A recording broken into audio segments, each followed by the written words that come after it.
Hey, so if you're kinda new to Linux, you've probably noticed the file system can feel, well, like a huge, strange city without a map. But hey, don't worry. In the next few minutes, we're gonna hand you that map and the tools to navigate it like you've been doing it for years. Let's get right into it. One of the very first things that trips people up is where's the C drive, right? And in Linux, well, it's just not there.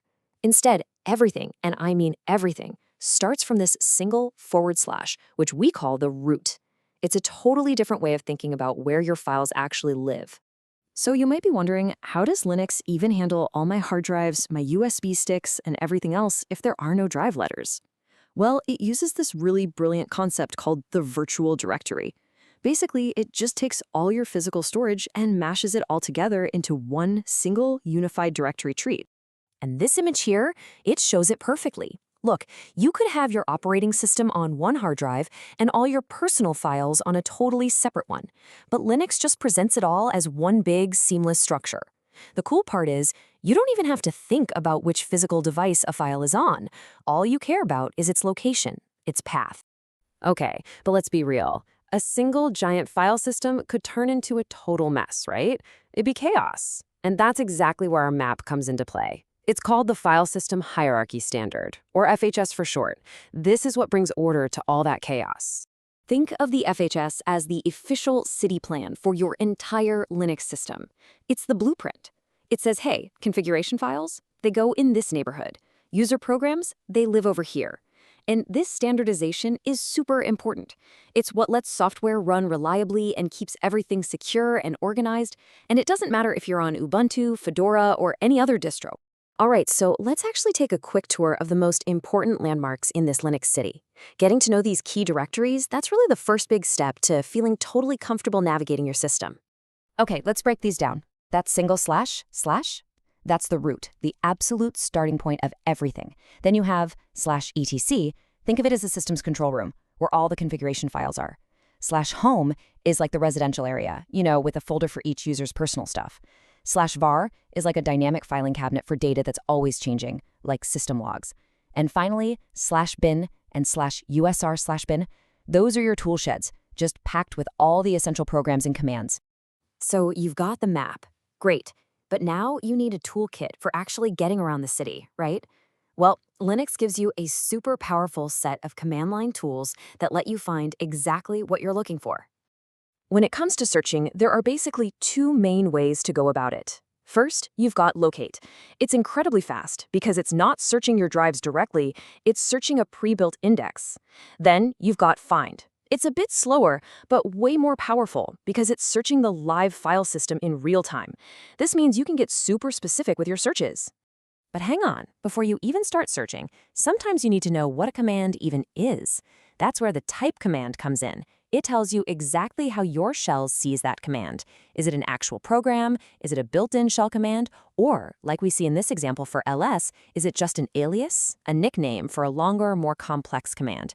It's a really great first step to understanding the tools you're using. All right, next up is which. This is your go-to tool for one simple question.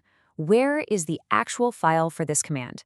It just searches through all those standard toolshed directories, what we call your system's path, and boom, it gives you the exact location. Simple, fast, and effective.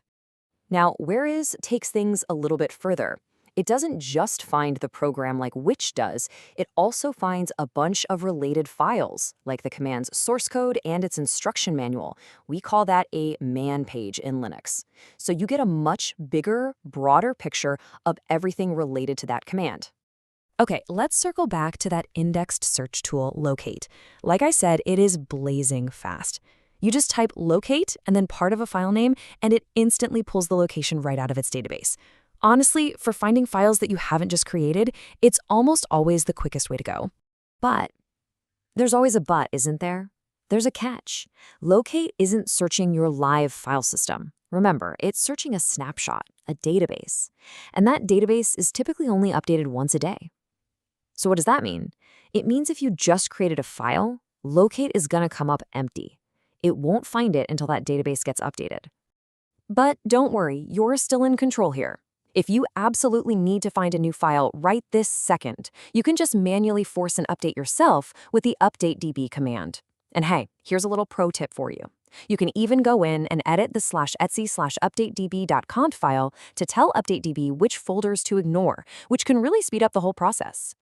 So, when locate just isn't cutting it and you need real precision, that's when you bring out the power tool. Find. This command searches the live file system, and it lets you search by a ton of different criteria. I'm not just talking about the name. You can search by the file size, its permissions, who owns it, when it was last touched. Literally, you name it, Find can probably search for it. And here's a perfect, really practical example. As a sysadmin, you're constantly going to be looking for configuration files. So this command right here tells Find to start looking inside the /etc directory. Remember, that's our system's control room. And find any file at all, whose name ends in .conf. It's just such a powerful and precise way to hunt for exactly what you need. All right, so you've got the map, you've got the toolkit. What's left? The only thing left to do is to get out there and actually start exploring your own system. I mean, theory is great, but getting your hands dirty is what really makes it all stick. So I've got a quick mission for you. Right now, go on, open up your terminal and try these commands. First, run witch bash to see where your shell actually lives. Then, try locate lim to find a common system library.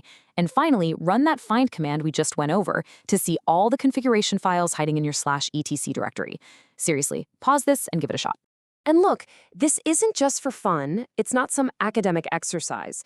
Understanding the FHS and knowing how to find files are absolutely fundamental skills for any Linux system administrator. In fact, this is the kind of stuff that's a critical part of professional certifications like the LPIC-1 exams. So there you have it. You're now equipped with both the map and the tools to navigate any Linux system with total confidence. The mystery is gone, and it's been replaced by a logical, understandable structure. So the only question I have for you is, where will you explore first? Thanks so much for joining this explainer.